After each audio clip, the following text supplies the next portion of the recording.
All right, and we're back. Welcome to Counterpoints. My name is Connor, and today I'm going to be talking with internet acquaintance slash friend David, who is on a political group with me, but also we both share a phenomenal love for Warhammer 40k, or at least I don't know. That's what I got from your Facebook messages. So you tell me. You take it away.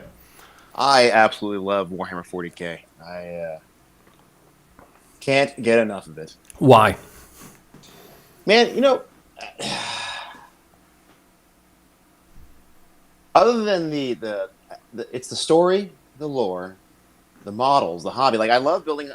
I've always loved building models since I was a kid. Probably like 5, 6, 7 years old when I saw a biplane. I think like the Sopwith Camel. Um, the model of the Sopwith Camel in a store. My dad bought it, and I think what made me want to do 40k first off was I remember going to Hobbytown, USA, in Dallas. That's where I grew up, and I remember seeing these tanks, these futuristic tanks, and these little army guys in the window. And I swear, one guy looked like he had a half arm for a chainsaw, and that's all I could remember for the longest time. And I looked at it and I was like, man, what is that? I gotta find it. Gotta find it. And I think when I was like 14, 15 years old, after making multiple trips to a different hobby town, we walked in, and my dad bought the third edition starter kit. That was basically that had like the box art that was the rehash of the second edition back when it went from Rogue Trader to 40k. Mm-hmm. And man, not to use a cliche, but I was pretty much over the moon. Like just the idea of having this futuristic army and all that, and just it was building. It started off with just building models, and like, oh, by the way, there's this game too. Yeah. Well, and I don't know. I'm assuming we were kind of coming up in the same time frame. So like, there was this time where building like model airplanes with super glue and all that kind of stuff was kind of like I don't know, it was just the thing that people did. Mm-hmm. So one of the things that kind of sucked me right in was the fact that you could then use those models for a secondary purpose, which was one, the modeling to make it look awesome, and then two, Yeah, the actual tabletop, which I unfortunately I haven't gotten anywhere near as much experience on the tabletop as I wanted to, but just like I just got sucked in by the lore, the lore of the models. Like you said, it could be something as simple as a guy with a chain sword, or a guy with a power fist, or some kind of weird super bug, or mm-hmm. Terminator models. Like, and I say Terminators, I mean like Necrons. But you just get sucked into this universe that's so big. So I mean, I can You really definitely do. I can sympathize and empathize with that. But you were also a military veteran too, right? Yeah, I've been in the reserves for about 10 years. I'm actually finishing up my last year this year. Planning. I've already put my packet in to go IRR, and September when I do my change of command, I will hopefully be pretty much done. Well, And I'm consistently finding that there's like military service members or whatever who like I never admitted that I would love 40k while I was in, because it's a fairly nerdy hobby. Little tabletop miniatures, painting little plastic men. Like I'm sure I would have caught plenty of shit if I had been open about it while I was in the service. But like, so how do you? I mean, times are changing where being a nerd isn't that big of a deal anymore. But I guess my question is like, how did you balance that sense of like nerd shame or nerd shaming from other people versus who you are in your day to day life, kind of thing? you know, uh, part of it had to do with the fact that by the time I got out of college, actually, really like, in college, yeah, I had found, excuse me, quote unquote, nerdy group of friends, and I ended up just basically gravitating towards them everywhere I went in my life. From my college roommate basically being like an ultimate badass in Halo 2. Don't ask me how. I beat him once, and that was like my greatest day in freshman year of college. You know, get rid of screw the nice GPA, screw getting into getting into a big name school. It was beating that guy for one game. Yeah. Uh, and then after with ROTC and commissioning and all that, I always found like everywhere I went, I always found like that group of cadets or officers like who understood who understood pop culture references to begin with, Hmm. and then two who were uh, didn't really belittle people for it. And Hmm. then the other part too is what's funny is you mentioned like the veteran part is there are actually quite a few guys who play 40k who were also like veterans. Like I found out before COVID hit, uh, one of my most hard charging former infantry NCOs. I found out he actually used to build and collect. He Nice. never played. He would build and collect. The dude's a cop in Killeen, Yeah. and he built 40K, and then another one of my NCOs. He owns a shop in San Antonio. Like, it's funny. Wait, he owns a miniature shop? Yeah, Oh shit, that's awesome. not a GW store, but a independent one. So he owns a game store, Mm-hmm. and it's just like a freak luck that I found this guy. Well, and And no, sorry, keep okay, going. um, and then I played it from about sophomore year of high school, right up until freshman year of college. Mm-hmm. And then college took over, and I kind of ran out of time. I always held on to the models because I thought, well, one day I'll play again. Mm-hmm. And then I tried getting back in around 6th edition, and then I kind of lost. Again, I lost time. I moved to Houston. I had a new job. I was traveling all the time. I had a new girlfriend, my now wife. And then it wasn't really until when I heard about 8th edition getting announced in 2017, or it was announced in 2017, that I was like, you know what? I'm buying a new edition. I'm joining in. I'm going to make the effort to start. Nice. Well, and I guess I think a lot of people maybe 8th edition was such a big wave that that's kind of what kind of sucked me back into, because how do I phrase this? So I can completely sympathize with not having enough time, not having enough energy, not having enough resources or whatever while you're doing other crazy stuff. So I probably did a few models in high school, went to a few stores, watched a few games, all that kind of stuff. And then I finally got out of, law enforcement, which after the military, that was kind of I'm done with hardcore stuff. I'm done with in-person violence as much as I can. I'm done with, the ugly side of humanity, all that kind of stuff. What do I feel like doing right now? And that was the question that I asked myself. And one of the things that I had always omitted or never allowed myself to enjoy was 40K. So heard 8th edition was a big splash. They simplified all the rules, a whole bunch of new models coming out, the Primaris line, all that kind of stuff. And I know Primaris is kind of a mixed bag, but that was kind of where I was like, oh shit, this is still going on? Hell yeah, let's jump back into it. And then it also lined up where I now have a job that allows me to actually afford the hobby, which, for those who haven't gotten into the hobby yet, it's not cheap. Let's put it that way. No, which is ironic, because we'll probably get right into some of the politics of it too. As I say this, it's ironically, because a lot of nerdy things you find a lot of, we'll say, liberal left-leaning people. We'll not say left, because those are the extremists, but kind of liberal-leaning guys oh, let's all hold hands, let's not judge, blah, blah, blah, blah. But it's funny, it was a 40K, like you basically pointed out, is that in order to actually fully enjoy either 40K or even Warhammer Fantasy, or Age of Sigmar, you kind of have to know how to manage your money. You have to understand how rules work, and you have to basically not budge on certain things to fully appreciate that, hey, this is kind of a crap sack world we're playing in. It also sounds really fun. Yeah. Well, it is I mean, that's a thing too, because Games Workshop just came out with a public statement saying that basically they're on the side of social justice and race equality, and if you can't tolerate diverse people in the tabletop wargaming community, then we kind of don't want you. Which some people decide to get butthurt about it. I couldn't care less. But yeah, because you're talking about a game universe that it is literally all of humanity against everybody else. Mm-hmm. Yeah, that actually came up in a politics video a few streams back, where I was talking about progressivism and human egalitarianism and all that kind of stuff, and getting past race realism. And then I kind of pointed out that even with a progressive statement that there's only one race, the human race, you could still be racist to aliens. And, that's right. And, I don't think anybody appreciated the meme half as much as I did, but that's what's so funny about 40K is you don't really care about gender, you don't really care about race, you don't really care about what planet somebody hails from. There's little internal bigotries like that, but all you care about is are you competent, can you fight, can you help your race survive in this universe of like constant evil and consumption and Mm-hmm. corruption and violence? And like that's also another thing too, because the political landscape right now is so serious and so fucked up. Having a fantasy universe that you can kind of project yourself out into, where you can realize like, hey, it can always be worse. Like It that's could absolutely it's be like worse.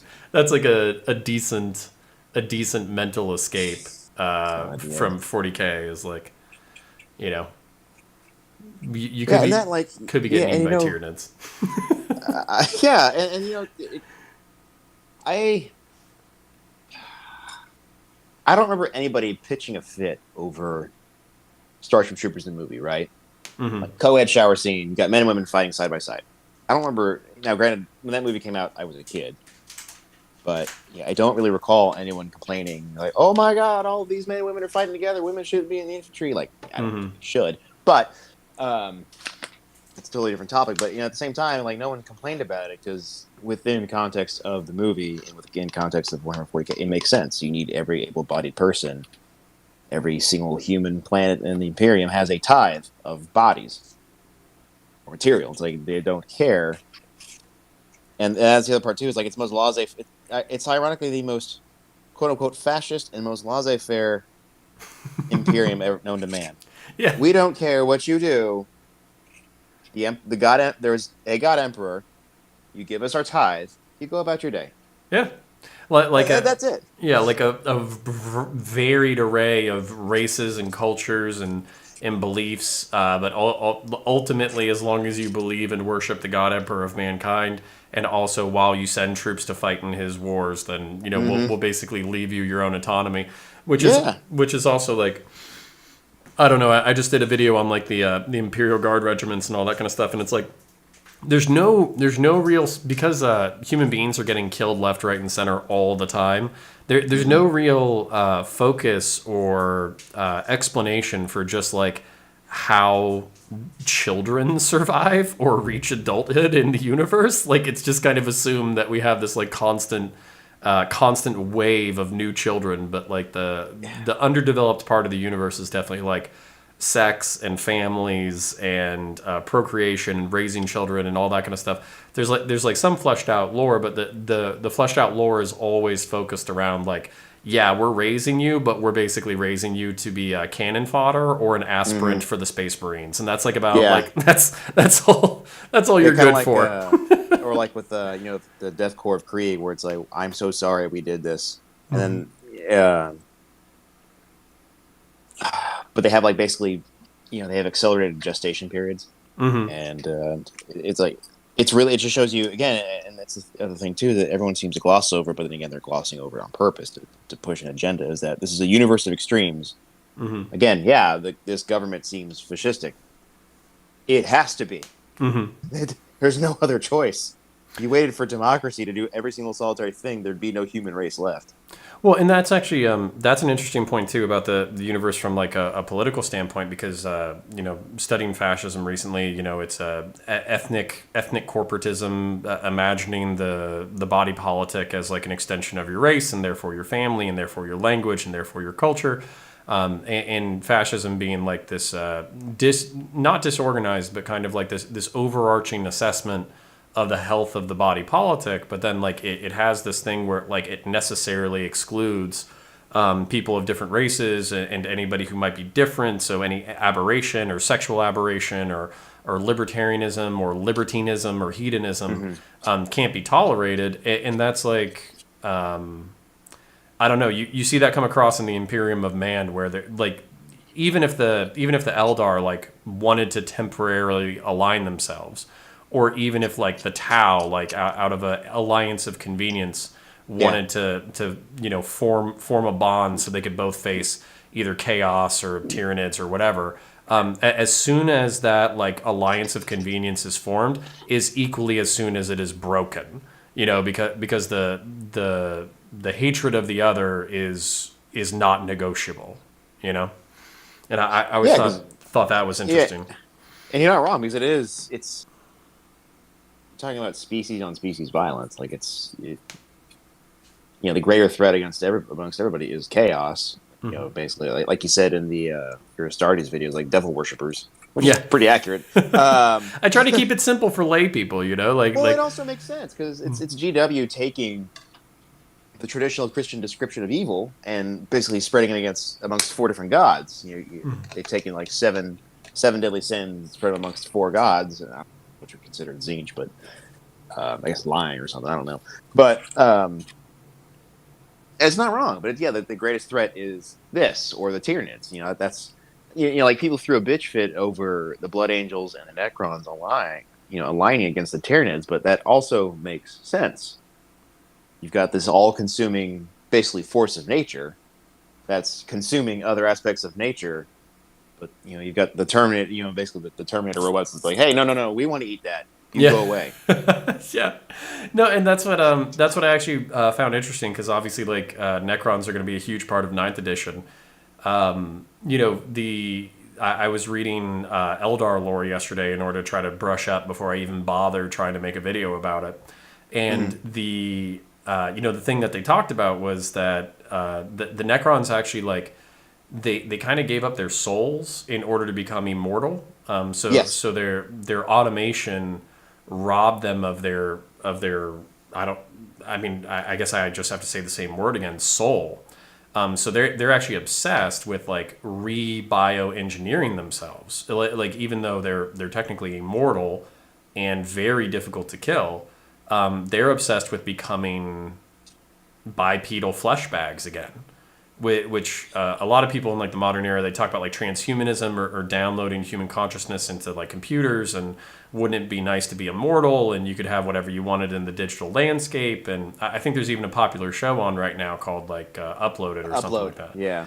And but I think that really challenges fundamentally what it is to be human, and also kind of fundamentally challenges what it is to be mortal.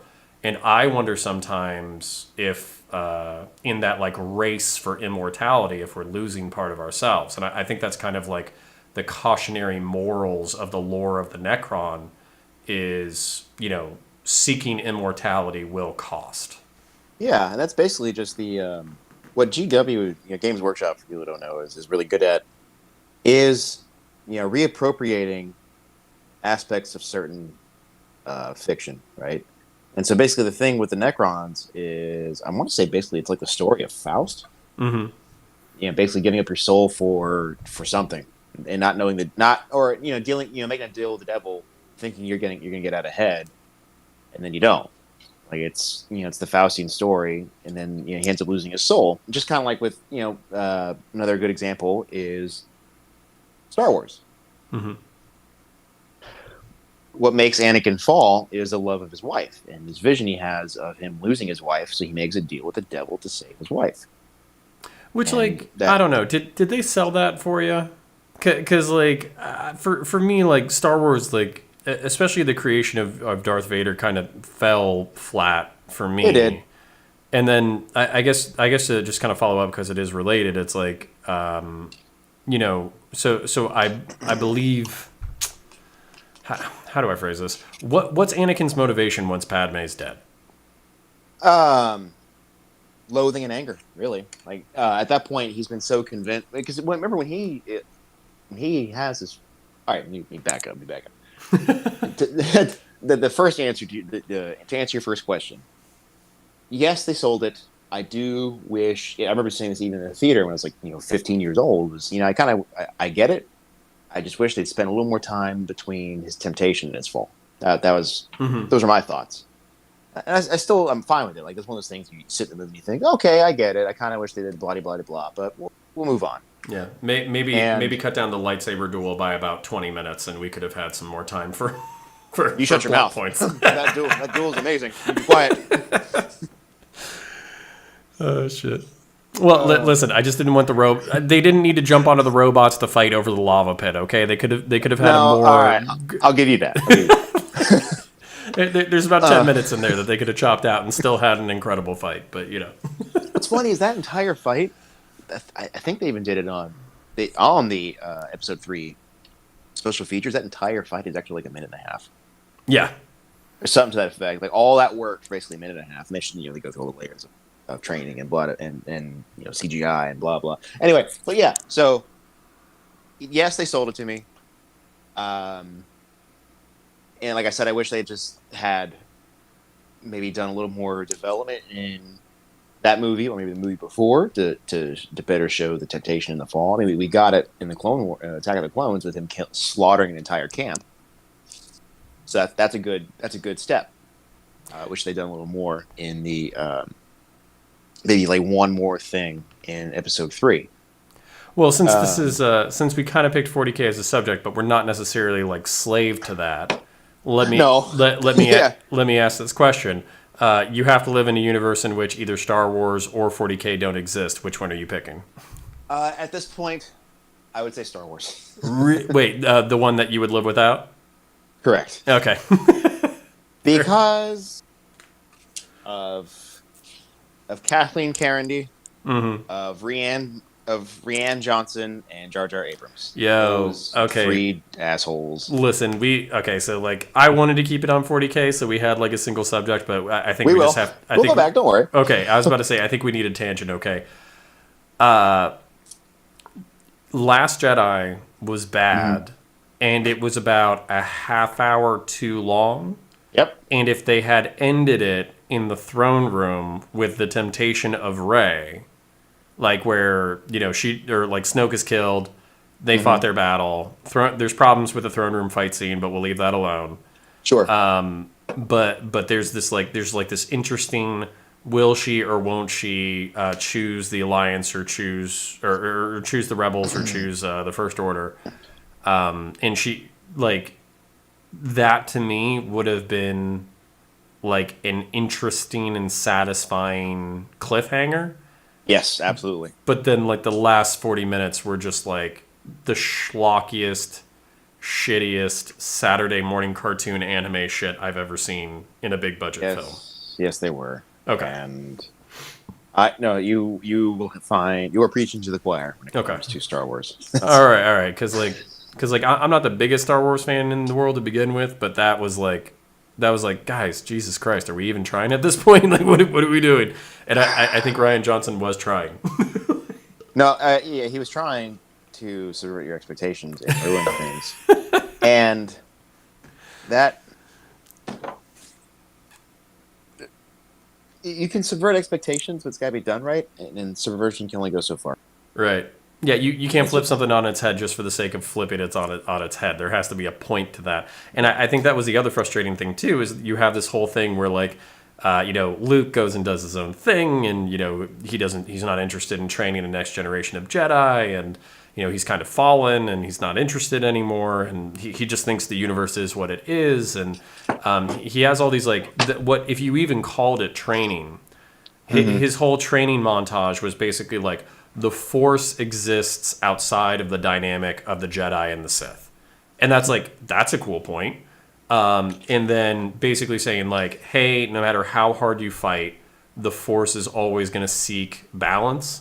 So involving yourselves in these battles is only postponing both what's natural and what's inevitable anyways. That's a really interesting point that still kind of like expands on the whole concept of light and dark. But then to basically flip that back, where at the end of it, it's like, oh, just kidding, you can be a Jedi now, and oh, just kidding, fight for your friends now, and oh, just kidding, I'm a hologram 2,000 miles away, or 2 light systems away. Oh, just kidding, what could have been a deeply satisfying battle of masters with force powers is instead a JK. Oh my god, like an acrobat, like a lame acrobat sequence in which not a single lightsaber makes contact with another single lightsaber was like blue balls, like emotional and mental blue balls is like not even covering my frustration with that entire last 40 minutes. And so what we're getting at here, kids, is that the Necrons made a deal like Yeah, pretty much. Shit. Well, okay, so Yeah. you got a Black Templar logo. Is that your faction, or you just picked that it? that is what I play primarily. I have like some Imperial Guard that I built just because I wanted to branch out. I never play with them. Which is probably the norm for a lot of guys. So how many Assault Intercessor squads are you buying? I will probably buy at least two. Okay. That's what I'm thinking of doing. I haven't. I got to finish this repulsor first before I buy anything else. And Repulsor or Repulsor Executioner?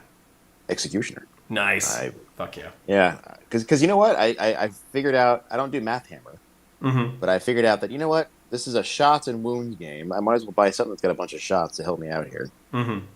Plus, the Crusader army that the Black Templars are basing the GW's, we'll say lampooning in a sense that they're, the actual Knights Templar, they didn't just assault constantly.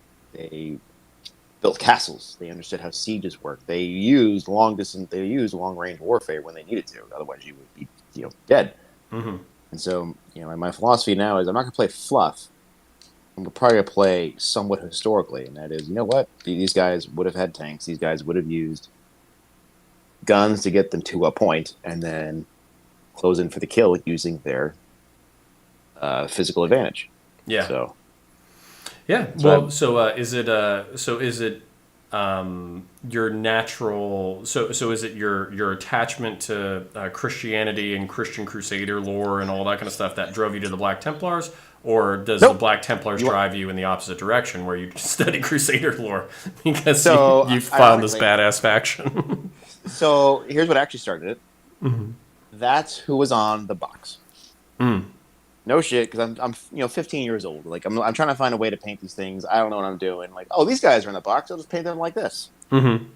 And then I come to find out later on, like, I didn't really think anything of it because and we can talk about this later. Is like I didn't have really a much fuller conversion to Catholicism until like I was in my 20s.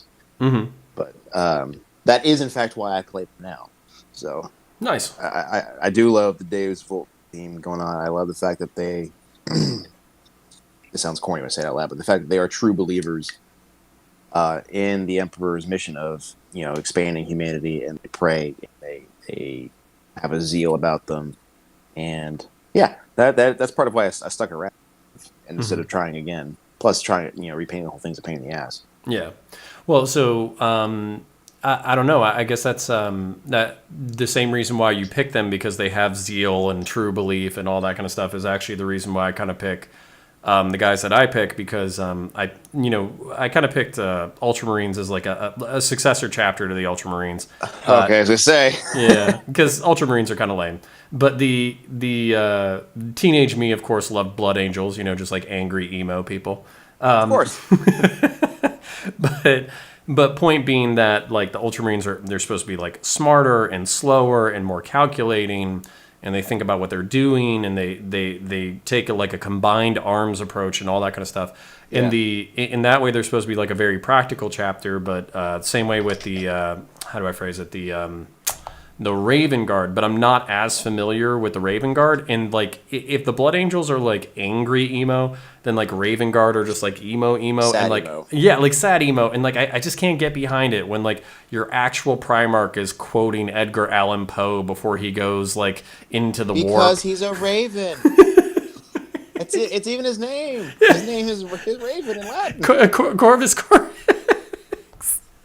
Like No, it's too on the nose for me. It's too on the nose. Like even though they're supposed to be also practical, that's still tough for me. That's really well, tough. I was to say, if you wanted to do really practical Marines, you could always just do Raptors, who are like I guess they were supposed to be Raven Guard Successors, yeah. successors, but they're like basically Marines. Like they use camo, they sneak in the dark, they own the night kind of deal. Well, But, and go ahead. oh no, I was just gonna say like my ability or my desire to build and paint far exceeds my actual physical abilities. So like, No, I don't blame you. Yeah, so I have like 2,000 points of Death Watch. I probably painted about 1,200 of it. I built a prototype Tempestus Scion that's like true scale. I used an Artel W miniature in order to build the Scions, because they're my absolute favorite Imperial Guard regiment. Oh, dude, I'll send you a picture. I love it. Now, these Tempestus Scions, are they the old Casterkin models, or are they the new Stormtrooper models? New Stormtrooper. So what I did is RTLW. Anybody who's listening, who's into 40K, hopefully, anybody who's listening, RTLW makes some phenomenal resin models. They're expensive, but they're really good. So what I did, and I'll post pictures, or I'll send pictures to you, and then anybody who asks. What I did is I took the RTLW Enforcer, which is basically their Judge Dredd models, which are bigger than the Imperial Guard models, and I feel like Imperial Guard models are so stubby because they're so old at this point. You know, the casts are so old. The RTLW ones are actually kind of like proportional to normal humans. They're taller and bigger, which makes them easier to paint. And then I bashed the Scion weapons and Scion helmet onto the RTLW body. And I have to say, I love it. And also, like, Scions are my favorite Imperial Guard unit, hands down. Like, the glowing red eye, like, you know, gas mask, night vision helmet or whatever is just, like, it's one of the coolest bits of art I've ever seen in GW. It's kind of like the, who are they called from the... I never played it, but... Yeah, thank you. Yes, you knew exactly where I was going. Yeah. Yeah. Hellgast, but less Nazi and more steampunk. I love it. Yes. It's so good. More steampunk. Yeah, no, huge fan. I want to do a Custodes list eventually, but I kind of want to I want to paint them Death Watch colors, except for with a gold arm instead of a black arm.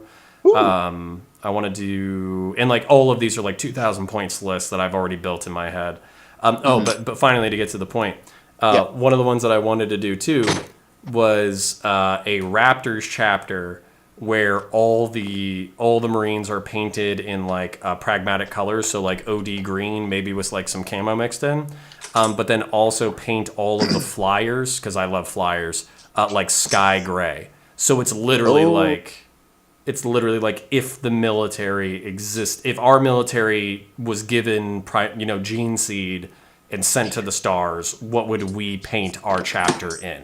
You know, that's nice. Yeah, because I've been doing I have about 600 some odd points of Imperial Guard, and I basically painted them like modern day U.S. Army. So I've got, I have my Lehman Rus, not Rus, is painted basically in African mustard, which is the same tan they used on the German tanks. And then all my guardsmen have multicam. Nice. And so, which was a bitch to do, because it's like you got to do the base coat of the African mustard, and then like do like 4 or 5 guys in a row with like green dot, green dot, green dot, green dot. Come back, do brown, brown, brown, brown. Come back and do like not white but bone. Well, so then the follow-up question being, of course, like, so did you leave them with like Acadian helms, or did you actually do like the gas mask too, so they look like Persian Gulf era Army and Marines? I'm lazy, so I just kept the helmets. Okay, all right, fair enough. You know, respect where respect's due. You can only paint so much in a lifetime, so you gotta pick your battles. And I love the idea of custom building a regiment like you see on Anvil miniatures and stuff like that. But resin's expensive, so I can't swing that. I can swing. I can swing to my wife, buying a few miles at a time, like, hey, can I please? but buying like $60 for 10 figures that's custom built, plus whatever the shipping and handling is, because of it's in England. I don't think I can work that. Yeah, so. See, I just I work overtime, and then I let my wife buy stuff. So, that's how I get by. Yeah, and don't get me wrong, like we have our share of expenses and all that. We have our hobbies, but it's part of it's just laziness. And it seems really cool, but then I also look at the stuff I have. I'm like, I better finish this first. So it's a combination of things. Well, so I have something that's tangentially related. So I'm I'm what I would like to say happily married. You've been married for how many years now? 2.5. It'll be 3 years in. Nice. And do you have kids as well? I have one son. Nice. Cool. Yeah, he's 16, 17 months now. Let's see. He was born in February. So are you planning on any others? Oh yeah. I mean, the debate is on when we start for the second one, but we are going to have. The other debate is 2 or 3. Yeah, I want 3. because I was an only child, so like I would like to see my son have more brother or sister, you know. Well, So yeah, basically we want to have more kids. so you and I, we swim in the same political circles, and Yeah, there's I don't know, man. There's just like a lot of people in our political group online who just they're very black pilled on the world. Like they're very, I don't know, like they have like the worst possible outcomes is what they think is going to occur. And then I also like consistently find that these are people who want to have families.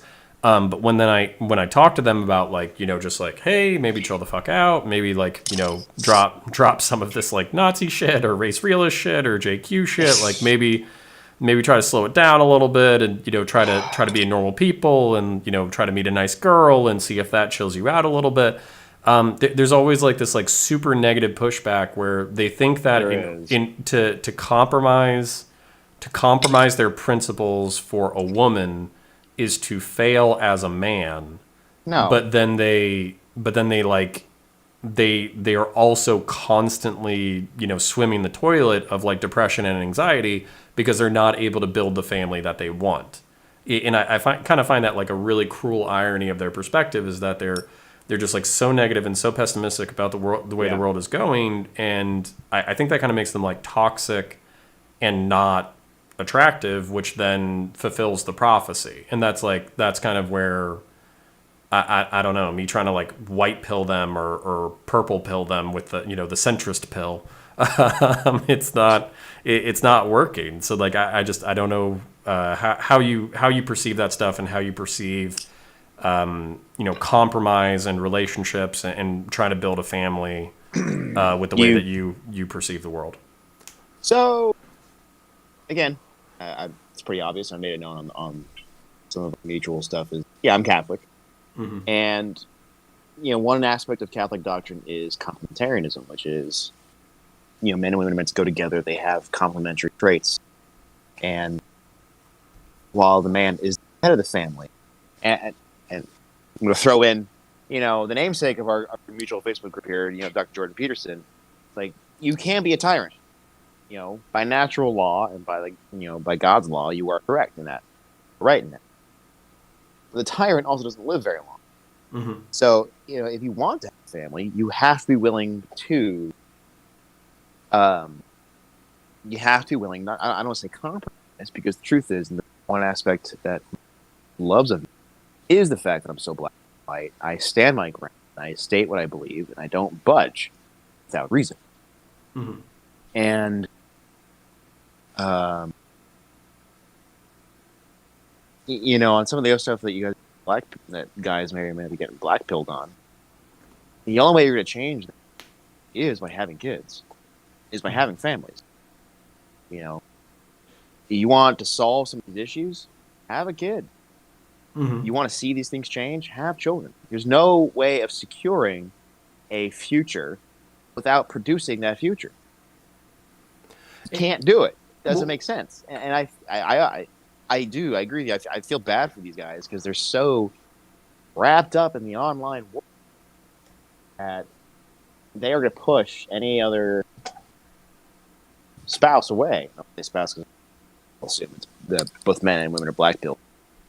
You're going to push them away. And if you want to, that's one thing that bugs me about sort of the rising online white supremacism and neo-paganism and all that. And they want to secure blood and soil. And my response to that is, why the fuck aren't you having kids? You want to fight the JQ, you want to deal with race realism and all that, have more kids. Like, it still supports your ideology. Well, what are you worried about? Well, and you have to compromise. Big whoop-de-doo. Who doesn't in the long run? Well, and I guess that was one of my points with a post recently in the group, because somebody tried to post like a picture of like LAPD's like graduating class being like majority Hispanic or something like that. Or like, I saw that. Yeah, and it was like, these people are not your problem. They are not fucking you over. They're not preventing you from getting a job. They're not, standing in your way. They're not doing anything to you. They're contributing to American society. They are, new inbound immigrants. They are, they are basically taking the jobs that traditionally were viewed less, like in the 19th century, like, Irish people were the cops and firefighters because, who the fuck wants to be a cop or firefighter back in the day where there's not, propaganda to basically make you think it's a glorious job. Of course, there's going to be thrill seekers, but most people would have assumed that being a cop or being a firefighter would be a tough job and therefore, not the best thing for you. So that's kind of where, for me to like see these people like positively contributing to society, probably biting off more than they can chew, signing up for a crazy job, and all that kind of stuff. One, it's honorable. Two, it makes them not your enemy. They're trying to, positively contribute to the society. And then three, it's like, if they're doing that shit and they're handling their business, why don't you go handle your own fucking business, right? Like, why are you wasting all this energy on the internet shitting on these people who are positively contributing to the society? Why don't you go focus on yourself and try to be such a, like, less of a miserable bastard? And nobody's preventing you from being racist in your own home. Nobody's preventing you from being racist in like your own integrated setting. You want to have Aryan babies or whatever, go do it. Like nobody's fucking stopping you. But I know they would counterpunch with like, pop media propaganda has turned all women into, e-thoughts who have OnlyFans pages. But I think that's a which is hilarious. Meme. You and I, it was just hilarious because you and I, it's a meme. You and I are both married to women. Aren't that? Because if they were that, we wouldn't have married them. Yeah. Like, not all women are like that. And get off. Like, I say this to somebody who spends more time than you should on social media. Yeah. Get offline, man. Grow up. Like, there's more shit out there. And, I saw that same post about the LAPD officers who are, mostly Hispanic. Yeah, no shit. You're in a city called Los Angeles. It's Spanish. You're in a state called California. That was Spanish. You're in a part of the country that was once part of Mexico. Yeah. You shouldn't be surprised by that. Well, like, no, but that's like, it's the evil takeover of America because LAPD has a predominant... And that's the thing, whatever. Because you know what? I don't know if you've been to Texas at all, but the Rio Grande Valley is near the border, right? Believe it or not, if you want to go by skin color, I'm the minority. And I feel fine there. Yeah. Like, I've spent a lot of time down there. Like, I go down there for work. I would go down there for work, constantly. And I didn't feel out of place in anything. I mean, granted, could I learn to speak Spanish? Yeah, probably. Am I going to? No. It's hard. I'm not good with languages. Well, you're supposed to learn languages as a kid anyway. So like that's true. Where like I don't knock any adult who finds it difficult to pick up a second language. No. It's pretty tough. And it doesn't bother me. And here's the thing that people don't like to talk about. And I pointed that out to somebody. He tried to call me out using an online definition versus the actual scientific definition. Hispanics are technically Caucasian. Yeah. Whites are Caucasian. White is only one aspect of Caucasian. Guess what? You have common with that LAPD officer named Martinez. Then you do like the I can't think of an analogy at this point. Forgive me, but you have a lot more in common with them than you think. And believe it or not, Hispanics just as conservative, just as hardworking, and yes, do they sometimes Democrat? Yeah, because they've been lied to, just like a lot of people did. Well, that's the frustrating part with anything is it breaking them of the eye. I don't mean them as in like a monolith, but it's difficult because they vote one way, which is counter to their culture. It's well, it's kind of I try to point this out for a whole bunch of Republicans though, because Republicans are like, oh well, if Hispanics and blacks are actually socially conservative, then why don't they vote Republican? And it's like it's money. Probably because you're constantly talking shit about them. like it's probably some of them, it's probably because of you, the loud but vocal minority of right wing Americans who are basically constantly saying, hey. It's a conspiracy by Jewish people to bring mass waves of Hispanic people. Like, dude, like Nick Fuentes called Hispanics or he called mass immigrants in what America was going to be cappuccino debt slaves. Now, on one hand, like that's a pretty fucked up meme, pretty racist. Well, but he's also dated a cat boy, so he has no to talk. but my point being, like, you could tear apart you could tear apart that meme in so many different ways, and like the way that I would tear it apart is like, is capitalism taking advantage of the worst impulses of Americans? Yeah, like undoubtedly. Like have See, I would. Go ahead. Would. Okay, so hang on. I'm texting my wife quick. She's So to talk about the epitome of, I can't believe I'm gonna say this out loud, but like talk about the epitome of quote unquote white privilege. My wife was a first girl growing up, and her parents got her forced to start showing again at age 32, and that's why I'm home, because she's out on a horse show in Waco. Man, I married up, and I'm not complaining. Hey man, I don't. After both my wife and I were, neither of our parents are rich. So we always told ourselves, like, we'll work hard and we'll get there, and it'll all come together one day. And like it's coming together, but dude, I think if either one of us could have just like married into money, we would have been like, all right, let's do that. And I say that, but I'm talking about like my in-laws are blue collar money. Like they ran a landscaping company for about 20 something years and pulled it off. Like, you talk about a guy who was willing to be an electrician, an exterminator, and a welder, and who was willing to dig in the dirt to pay for his family, and he did it. That's he still maintained. Yeah. So they are not pretentious at all. Are they good with their money? Yeah, absolutely. They have no pretension whatsoever. Well, and I was going to say, as an advice to any young person who's potentially listening to this, if you can get a trade nowadays, I mean, absolutely. Good God, dude, like plumbers, welders, drywallers. I mean, anybody who has a skill, they're just killing it right now. Yeah, so. Like I work in construction now, and I don't have a specific trade. What I do is I inspect waterproofing, roofing, and windows, and I'm always busy. And because I work for a general contractor who's all over Texas, and the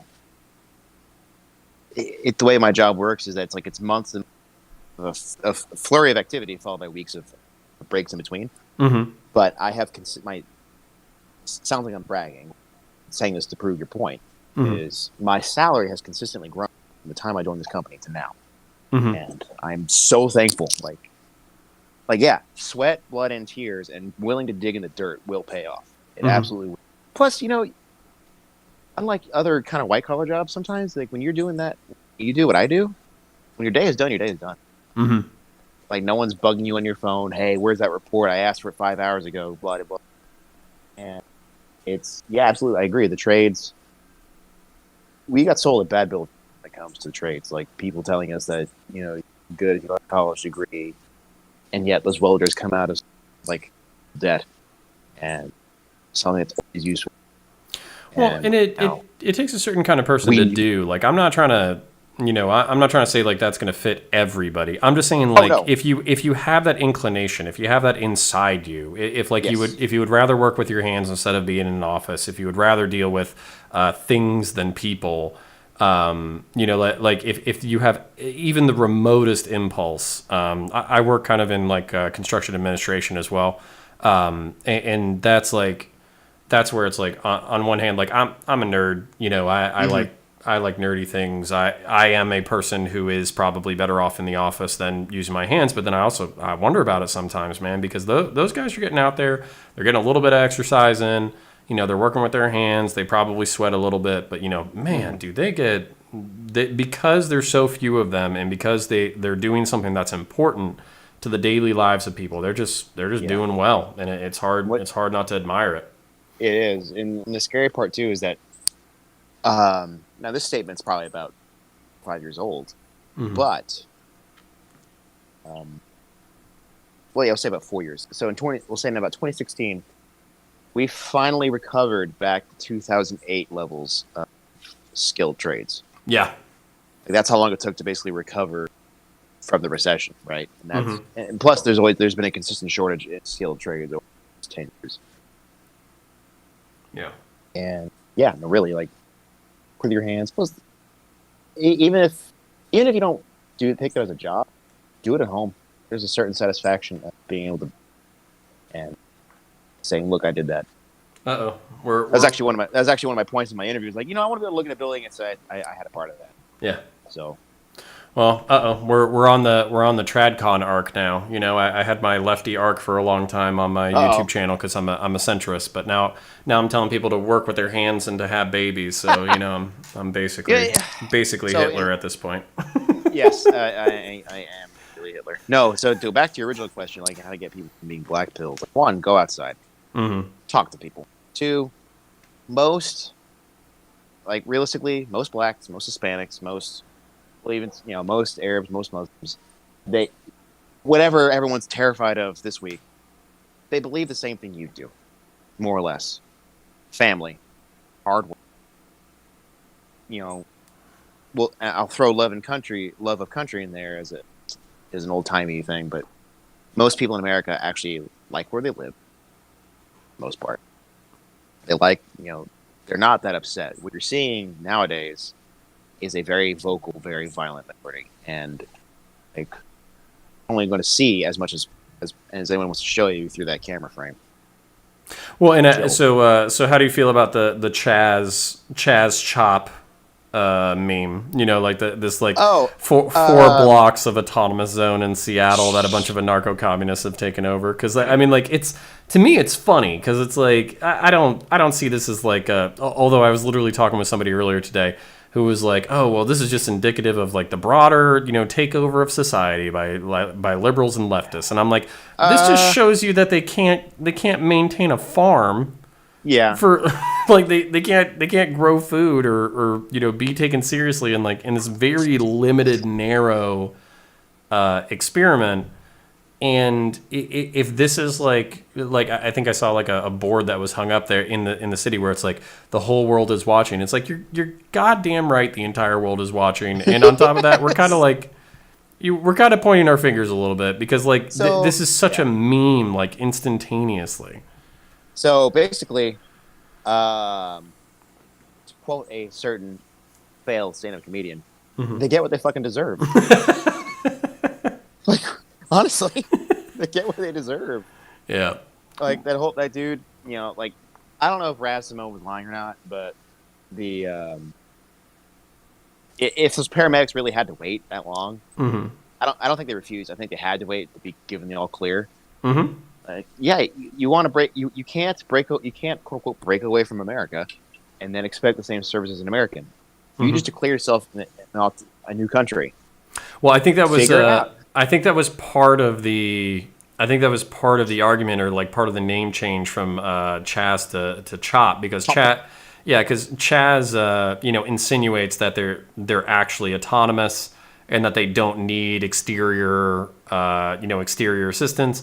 Whereas like Chop, the Capitol Hill Occupied protest or something like that, it's one, it calls back to Occupy Wall Street. Two, it doesn't have that like ANCOM New Country vibe.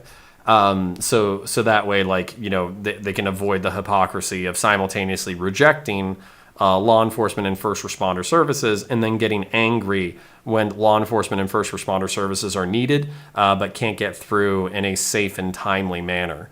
And that's like, I don't know, man. Like, I think they're probably like another 3 to 5 murders away from like, basically even the mayor having to concede that like, all right, we basically created like a small autonomous zone where junkies can go do whatever they want, where, basically ANCOMs and LibSocs can go do whatever they want.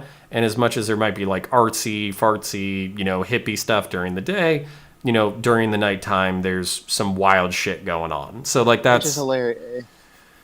I think the mayor of Seattle compared it to the Summer of Love. Yeah. It's like, don't you remember... I actually tweeted that at her. I said, do you not remember how this ended? It ended in drugs and disease and death. You're going to compare it to the Summer of Love? Really? How stupid are you? The hate burned itself out. But that shows like the temperamental difference, right? Because you and I I think I'm temperamentally liberal, but like I was raised by conservatives, so I tend to see the world through a conservative lens. So I can see like, all right, you want police reform? Okay, cool. Sure. You want autonomy?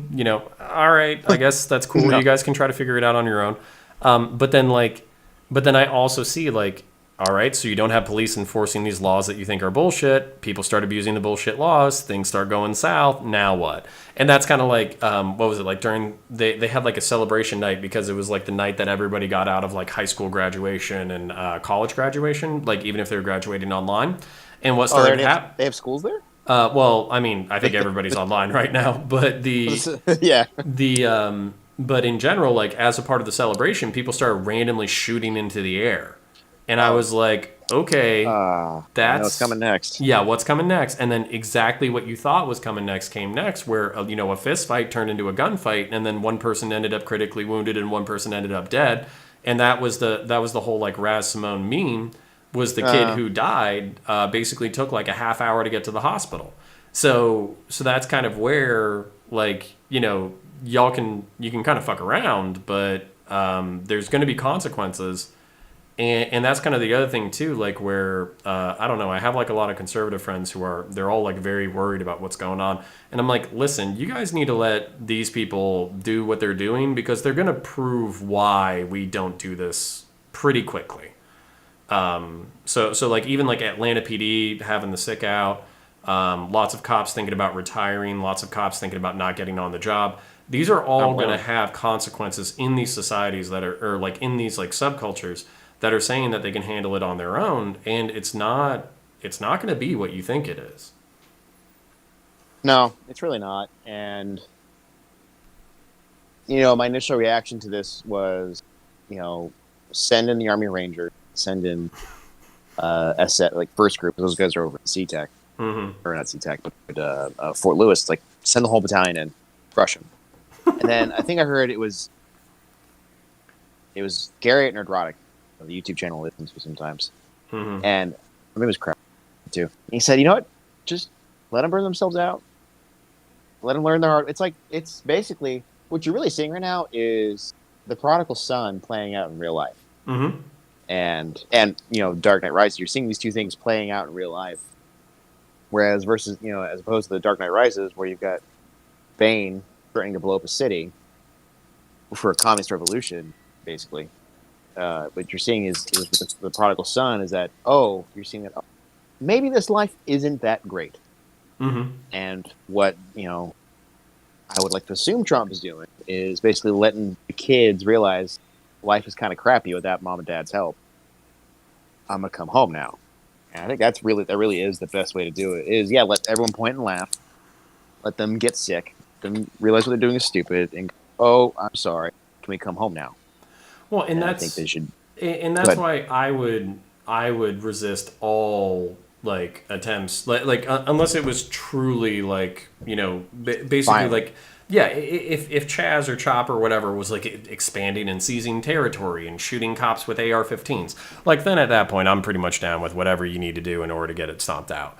But Yeah. if it really is this like meme of like because I'm a Second Amendment guy, so if it really is like ANCOMs and LibSocs patrolling this neighborhood with AR-15s on the periphery, and then a bunch of junkies in the middle trying to grow potato plant or like tomato plants in the middle of like a flat cardboard fertilizer pile, and like if it's hippies doing art during the day and store owners kind of being terrified but also kind of just like we'll see how this goes.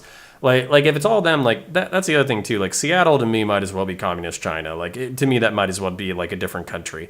So it doesn't affect me. It doesn't affect me in a purple state. It doesn't affect me like in a red state. And I think what's going to happen is like the lesson of Chaz and Chop, and the lesson of basically trying to translate these very fluffy ideologies into the material world. I think the lesson is going to be that like, okay, theoretically, should we be pushing for a better world? Sure. But when we start living some of these values out loud, what happens? And like what was it? It was like 2 days into Chaz or Chop, and there are like the food stores have already been raided. There's already been like a few thefts. We're 2 or 3 weeks into it, and there's already been a murder and a negligent injury that could have been addressed by first responder services who would have been able to get there in a timely manner, investigate it accurately, and render aid, but they weren't able to because of this like artificial border. Like you're gonna see all these consequences that these kids thought they could get past, or these adults thought they could get past, and they're just not gonna be able to. So they're gonna Oh, look, they're let's they're be gonna honest, they're they're kids. gonna yeah they're gonna learn their own lesson, but then they're also gonna teach a broader lesson to society, which is like, yo, if you don't have like a good game plan, you're gonna fuck some shit up pretty quick. Yeah, it's really sad when their ideological fathers, the Confederacy, excuse me, had like a better plan than these guys. It's really sad that a bunch of kids in Seattle have essentially the same plan as a bunch of slave owners in 1860. Yet the guys in 1860 at least lasted a long job. Well, Like, and really bad. that's what we were talking about. We've gone downhill in our planning process. Jesus. But that's where I think we also have to like concede that this is like, as you mentioned, like a small but vocal minority too. So like we had protests in Central Florida, we had protests in Orlando that were tens of thousands or hundreds of thousands of people strong. Yeah, same here. And you know, all for police reform, largely peaceful. A few scuffles with law enforcement, but nothing crazy, right? Like nobody's shooting cops over here. And you know, I guess my point being that we were able to handle it, and it hasn't turned into a bloodbath. And I partially credit that to the fact that we're already like multicultural and multi-ethnic. Like we already have decent amount of Hispanics, decent amount of black population, decent amount of white folks, and we're all so used to each other that like to us having a rally to reform police so maybe they're better isn't that's not like something worth like digging in your heels and starting a race war over. So Yeah. so that's kind of where like that one, I think the people who are black pilled have an unrealistic sense of scale. And Yes. I think they have an unrealistic sense of scale of like one, how large the militant portions of the lefty movement are, and then two, what their actual cultural impact is. Because if you're looking at Orlando, COVID-19 is infinitely more problematic than any like lefty insurrection. Yes. And what's interesting too is there's a couple of points as you were talking that I was listening. Be aware that I wasn't just thinking as you were. Mm-hmm. Yeah, I don't know about you, but I grew up in Dallas. You know, Dallas in the 90s was not the best city to be in. I think it actually was considered one of the most violent cities to live at the time. But, you know, I grew up around black kids, Hispanic kids, Asian kids, what have you. I grew up around. And I talked to my mom about this last week. It was like, you know, I grew up around these kids. I knew there were differences. I didn't know how to explain to myself, but that was it. It was more along the line. It's like, well, we're different. I don't know why, but okay, and that was it. Like the thing that Martin Luther King wanted, like I feel like I don't know about you. I feel like I kind of lived it. Like these people are different from me. I don't know why, but he's still my friend. And same thing with being in the military. It's like you can't swing a stick without hitting someone who's a different race from you. Like you can't. It's impossible. And you have to work with them. Otherwise your unit fails. And ironically, the only time I ever saw something slightly racist is from somebody who was a different race from me. Mm-hmm. And I'm not saying that as in racist towards me, but like, and again, this is more like rumors of such and such soldier doing this. But it was like, I grew up with this, so it's really surprising to me. And then go hit your point about the very vocal. That militant minority can actually have widespread effect, a much more widespread effect than you can believe. Is that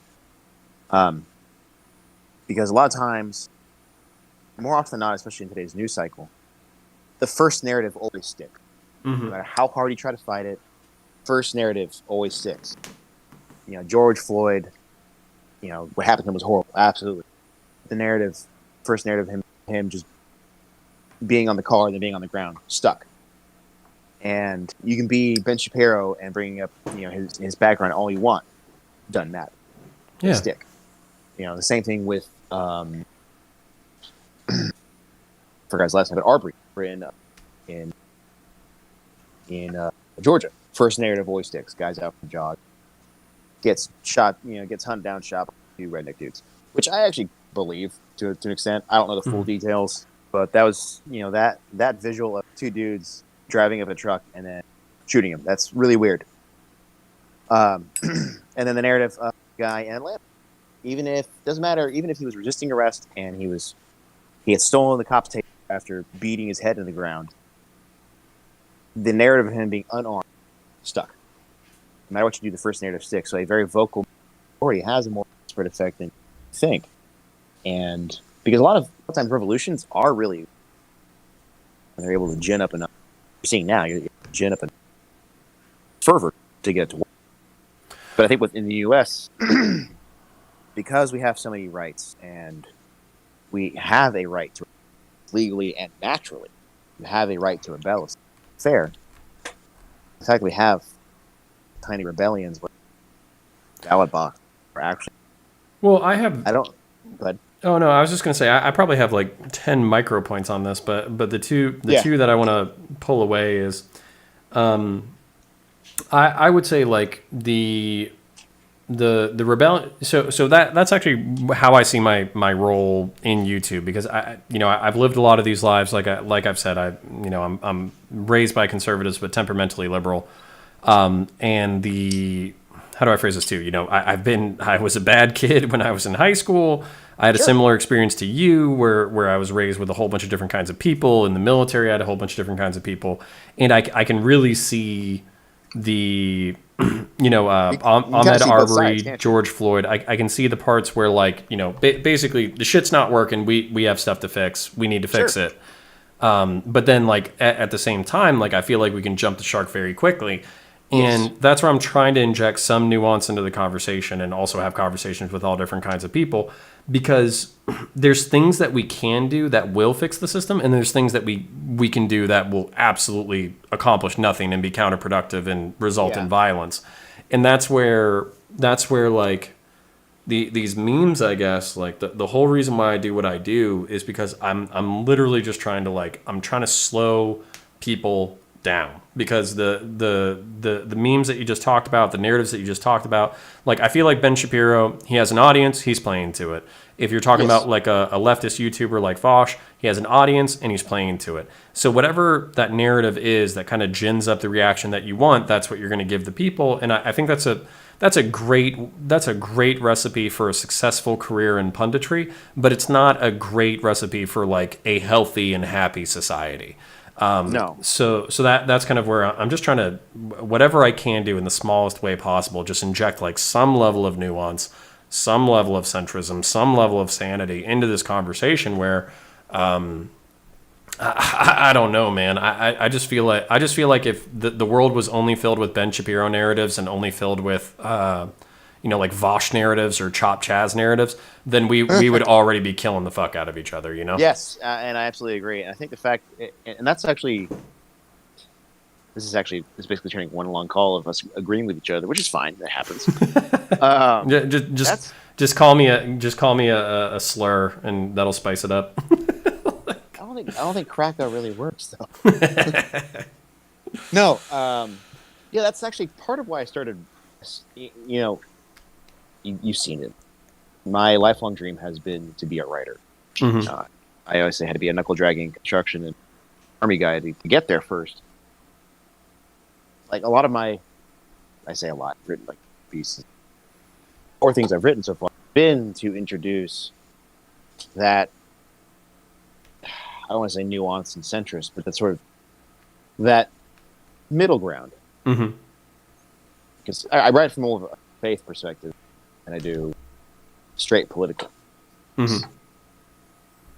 The Catholic faith has been persecuted throughout history because it is one of those few things in the world that says, you know what, the world's wrong and we're not going to be a part of it, and what you're doing is wrong in God's eyes. And that's why a lot of people get thrown into tizzy, because you're reminding them hey, maybe there is in fact something above us that's watching us. Maybe there is in fact a watching us. We're doing something. But it's part of why the first piece I published was about my time in the jail. as a jailer, and my whole point in that was like, hey, you know what? Jail sucks. There are guys who are there that sometimes deserve to be there, but it's also humanity, period.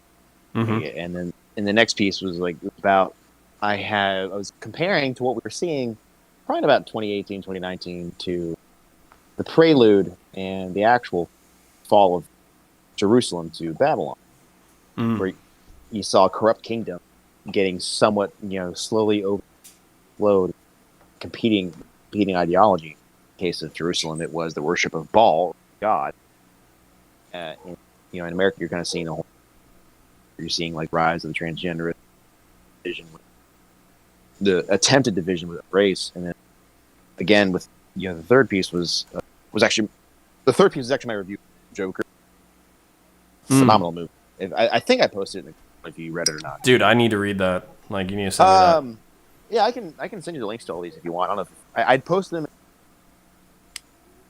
each time. I know you liked it, but I don't know if you actually got a chance to read it. I don't know if anybody did, but it doesn't matter. Oh, dude, I'll 100% like see that's the thing. So, well, hold on. I'm not trying to interrupt. You finish. Yeah. And then the last piece I published was, it was a return to the idea of stewardship. The idea being like, instead of it's like it is in fact will be very punny, but it is a counterpoint to environmentalism. Like, if you are a Christian, and I'm saying this just as a generic term, if you're a Christian, we have to acknowledge the fact that yes, God created the universe. God created Earth. He gave it to us to use, not abuse. He gave it to us as to use. Stewardship, and that implies a level of responsibility. Now, do you need to go all out and become a super vegan naturalist? Do you need to convert everything to green energy by fiat by law? No. But should you maybe manage your wastewater? Yeah. Should you maybe grow your own food? Yeah. Should you maybe throw something away that needs to be there? Yeah. There's nothing wrong with taking care of what. Yeah, there's nothing wrong with taking care of what's given to you. Yeah. And plus, with COVID-19 going on, when everyone was in a siege mentality, it kind of plays in what's going on with the riots. Like, people been up for months. You've been treating people and repeating this narrative that they're basically under siege by an invisible enemy. A better time to take care of your home than when you're under siege or when you're locked in. Like, hey, start building up your own castle. And that was my whole like you with your channel and my writing is more of just to say one, this stuff has happened before. Two, take care of your home, take care of what you see. One thing this whole quarantine highlighted is the fact that we don't make stuff here anymore. We have to reach out to China to make cloth masks. What the fuck? Yeah. We have a huge industrial base and we can't make this shit here. It's kind of going off in different directions here, but well, and I have 20 micro points ready to go. Yeah, don't worry about it. No, so good conversation. Yeah, so number one, I'm a pretty passionate writer myself, but part of the reason why I got into the YouTube sphere is because I feel like writing is kind of it's a tougher medium because attention spans are so small. But I'm 100% interested in the basically probably all of your takes, and the one in particular. Well, one, I love any breakdown of Joker, but number two, stewardship, because I'm trying to bring this up with lefties a couple of times. They kind of rejected it out of hand.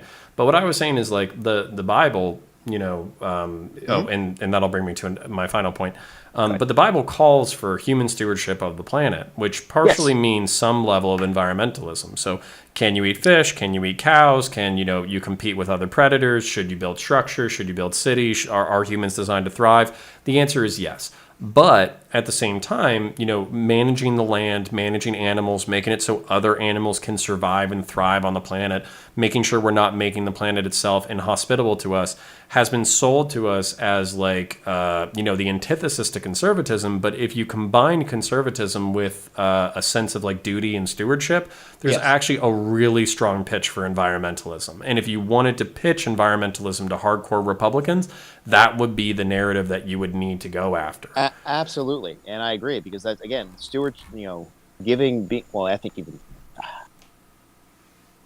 I'm trying to quote my own work here, and I can't remember off the top of my head. Mm-hmm. But a steward basically manages a property for somebody else, right? Mm-hmm. Like you're the lord of the manor, but someone else manages the property.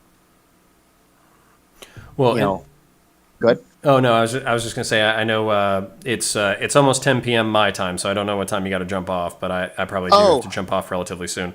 Okay. But the my other thing that I wanted to mention too is that like so if you see yourself like kind of in the traditional Catholic Christian movement, we are of the world, but we're not going to be a part of it. We're going to manage our own things. We're going to manage our own morals. We're going to manage our own stuff.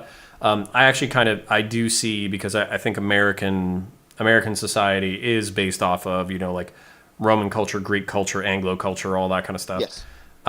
So for me, like almost like the syncretic, the diversity, the narratives, all that kind of stuff. To me, that's not like a notion of like failure. If anything, that's like a notion of strength. But empires rise and fall. So that's kind of where I think it's interesting that you're kind of you're preaching to almost like a smaller group of people within the society, but then I think you and I can both find common ground in the fact that we want to see the society do well. Yeah. And that's kind of where I wish all people of good faith, like even if we didn't agree on what that was, that was all the direction that we're walking towards. You know what I'm saying? Yeah, and the stuff I write is typically for a Christian Catholic audience, Mm-hmm. but I also write it in such a way to where I don't want to say not offend, but you don't have to be a Catholic to follow it. Right? Mm-hmm. The idea of stewardship, obviously, tend your own stuff like that. You don't have to be a Catholic to follow the concept of stewardship. You don't have to be a Catholic to look at the story of Jerusalem and Judea at the time of prophet of Jeremiah and think that, okay, look, this happened. This actually did happen with Judea. Like, this kingdom did become corrupt. It fell. Its people were held captive by the Babylonians for decades because of this, that, and the other. They became corrupt, so they fell. Mm-hmm. See that now. You don't have to be. You don't have to be of a certain religious standing to follow these narratives. Like that was the beauty of Peterson, Jonathan Joe, is the things they're saying. They link other narratives to show, like, look, this is how life is. Here's this proof. Here's this proof. Here's this proof. Have to be. Well, I think an interesting point of like non-agreement, because I do have like a lot of leftists who watch me because I'm the sensible centrist. I'm the guy who's always looking for the middle ground. What's actually interesting is what's actually interesting is I think this would be a point of non-agreement between you and a lot of them that would be uncompromising, because what you would probably see as a form of corruption, they would see as they would disagree on the term corruption. You know what I'm saying? They would say like, oh, well, this is just human beings being human beings, and they're expressing themselves in ways, and the strict the structure that you're trying to superimpose on them is is this like ancient religion that doesn't have any bearing in the modern era. So even if you were trying to talk to them, not trying to straw man anybody, but Sure. they I think they would even have like an argument with your definition of the word corruption. I know, and I agree. I'm prepared for that. I'm not surprised. Like I used to be. And really, the original word corruption is follow what St. Thomas Aquinas says, that the strict definition of corruption is something that can be changed. Okay, We're getting back to Zinch now. Kind of. We are going to link it back to 40K, which is actually another reason why I love 40K, is that I would argue that 40K, whether they meant it to be or not, is probably the most Catholic game setting you will ever find, period. Whether they meant it that, I think they actually meant it as a satire. Well, they didn't mean as satire, but yeah, they said that, but then they kept going really hard. They did, and like that's the other thing too. Like you and I follow some of the same Warhammer groups. Is that like the satire died a long time ago. Like it was a satire back in '87. I think by 1997, not so much. Yeah, but it was just neo-human fascist memes. Yeah, I know, and you know, a lot of those people will push back on what I'm saying here, and yet they will still act as if it still exists. Mm-hmm. Push back on what I'm saying, but still act, but then be shocked and surprised. Will act like people, right? And Well, that's the thing with we hold, acknowledge that. hold on, Peterson. Oh, sorry. They're acting as if God exists, therefore they're Christian. Fuck. Well, no. Yes, but actually, no. Yeah, and they might push back, sure. Mm-hmm. I'm aware of that. But again, with the word corruption, to something that is corrupt is something that changes. Mm-hmm. And in terms of body obviously changes from its conception until its death. It grows, it dies, it grows, it's born, it grows, grades, it dies. That is corruption. Incorruptible is actually something that doesn't change, and that's what makes God God. He is incorruptible. Change. The ancient definition of the word. So follow-up question: is Yes. the Pope a heretic, and does he deserve to be burned at the stake? I cannot answer that question because I am not in the College of Cardinals. I could understand why some people think he might be. I can't make that call because I am not part of the hierarchy. Uh-huh. And more often than not, when a pope is declared heretical, it's usually after the fact. Mm-hmm. Because it's you laugh. That's the case. Like that is the case. Yeah. Like Pope Honorius, 600s, he was declared a heretic after his death. Yeah. And that was only because they had found like a letter that had described heretical ideas. And we'll see. We will see. Yeah, I agree. And I kind of err on the side of caution. Like he's the Pope. He's there. Mm-hmm. I don't know God's plan. I don't pretend to. He was duly elected. We'll find out after the fact. Right. And if we find out after the fact, then we'll move on. And that's... Yeah, I got really deep into that crap in like 2015, 2016. And it's like, he's a fucking heretic. What are we going to do? It's like, what? Like in the last couple of years, my thoughts been like, I really don't know. Mm-hmm. And I'm not going to pretend to know. It's like, I'm just going to do what I do what I'm asked to do, worship how I'm asked to worship, and just call it a day. So, all right. So we're getting into a lot of memes, but I feel like I have to do one more. Okay. So if we go for 8 more minutes, that will be 90 minutes. Does that seem like a fair stopping point? That's fine for me. If you got to go in 8.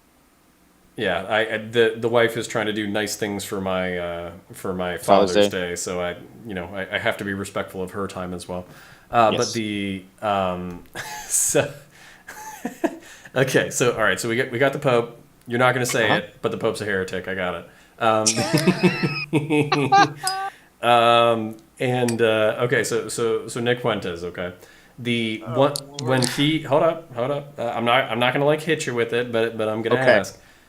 So one of when he goes off and when he seems to be like most passionate in a way that doesn't seem like deeply offensive to me, it seems to be in line with in his faith, and he made a similar argument that we need to be who we need to be regardless of how the world is.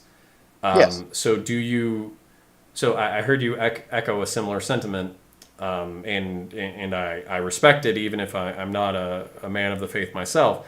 Mm-hmm. My follow-up question, I guess, is: do you think that like ethno-nationalism or whatever, like the paleo-con mindset, or whatever he's doing online, where he's let's just say he's using provocative language to advance his political agenda? Mm-hmm. Do you see that like? I mean, I know it's politics, but it's also religion, and it's a blending of the two, and like all that kind of shit. Like, how does the TradCats in the internet space organizing around a figure like Nick Fuentes? What does that make you think? So, from what I've seen on Catholic Twitter, is some follow it. Like, there's even within Catholic Twitter, there's even memes about TradCats who. I think you might have seen one. It was like his standards, and it was like a glorified, almost animated meme version of Lauren Southern. Yeah, but it was like the Coomer mindset of my perfect trad wife, and there's a lot of tradcasts like that. Yeah, and technically speaking, within Catholicism, it's the idea of ethno-nationalism isn't right, but it also isn't, It. because what Mm-hmm. is France without French people? What is Germany without German? Mm-hmm. The nation, most nations are made. That's even what the nation means. People, one kind of people. Makes England is those who have descent, whatever that blend of whites is that makes England versus Ireland. So it's, and the other too is, again, St. Thomas Aquinas acknowledges the fact that God in his wisdom made a diversity of things. There's nothing wrong with it. Mm-hmm. But, and there's also nothing wrong with a slight blending of, again, within traditional Judaism to an extent, with like the Exodus story. You have to have the French, you have to have a bit of the blending, but you can't let the blending take over. There has to be a happy balance between the center. Well, so I guess that's interesting to me to hear that kind of pulled, because my follow up question, or part of what kind of bugs me about that mentality, even if you have scriptural or holy backup, and I say Sure. holy, I just mean like saints. Yeah. It's just like, as far as I can understand it, and maybe you could educate me, but Christianity is supposed to be universal. Yes, it is. So that's kind of where that falls a little flat for me, where like maybe it's because I'm like a civ nat, and I'm just like, I'm angling for my we can all get along, kumbaya, hold hands as long as we have guns thing. Yeah, I agree. You're not wrong. But that's also like kind of where these like firm divisions and kind of like these ethnic purity tests, and there's these social purity tests. It falls a little flat for me because of Christian universalism, which, as far as like I understand, like Christianity is supposed to encompass all the peoples of the world, and there's not any It kind of like is. prescription against that No, it's commingling. meant to be. It's meant to be. You are allowed to be English. You are allowed to be German. You are allowed to be whoever. The overall arching umbrella that's supposed to unify you, like you said, is supposed to be the faith. That's why even St. Paul says, like, you are neither Gentile nor Jew, Mm-hmm. Greek nor slave nor free. You are all children of God. What that's supposed to mean is that it it's not a denial of divisions at all. It's more of like, your division doesn't matter. Who you are doesn't matter as long as you were under Christ. And you're not wrong. You're not wrong with that. Like, but again, at the same time, it's a weird blending, because you can't have 100% purity, because you have 100% purity, things they have a tendency to corrupt, and you can't have 100% blending, because it has to be balanced. Excuse me. And that's why, again, it's supposed to be universal. That was the beauty. That's why it's called the Catholic Church, because I can't remember what saint, but he was like traveling on the world, saying this faith is universal. Mm-hmm. And um, I had a point. I can't. I answered the question at least. you did. Well, Okay. and that's the thing too. Like, maybe I just need to talk to more irrational people. But like, that's like, I Whoa, don't know. what? No, irrational.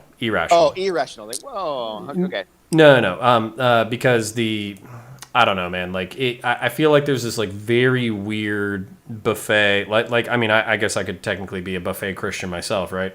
But the thing that I find consistently ignored is this like this message of like peace and love and universalism and all that kind of stuff. And like I understand, like, but by no means am I trying to pacify people who have Sure. passions. But at the same time, it's like I don't know. See, It feels selective. It feels like a selective and you're not perspective. wrong. Like, the history of the church is that the issues that crop up is uh, the selection over, but leaning too far away the Mm-hmm. other. I would argue the last 50 to, we'll say the last 50 years or so, from the end of the Civil Rights era to now, has been focusing on the peace and love aspect Mm-hmm. over the justice aspect. Yeah, and like Like, no discipline or responsibility. exactly, like the people keep focusing on, say, just for the sake of the discussion, they keep focusing on God's love and mercy over God's justice. Mm-hmm. Like, justice means nothing without mercy. Mercy means nothing without justice. Mm. Like, life doesn't have repercussions. Those repercussions don't mean if you aren't also shielded on occasion.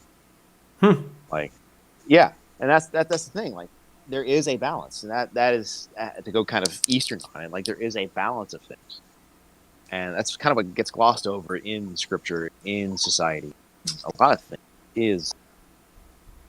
Yeah, it's because it's easier to be a piece of shit. You're not wrong. That is the easy path. It's easy to overeat. It's easy to just jerk off. It's easier to just look at porn. It's easier to sleep around. It's harder to stay with one, man or woman. Harder to abstain from things. It's harder to not it's harder to not break the law. Yeah, I also kind of joke that it's also really easy to not break the law. Mm-hmm. There's also so many laws. You probably break 5 laws before you leave the house, but it's also you're right. It's a lot easier to be a piece of shit. Like, it's easier to be a bum. It really is.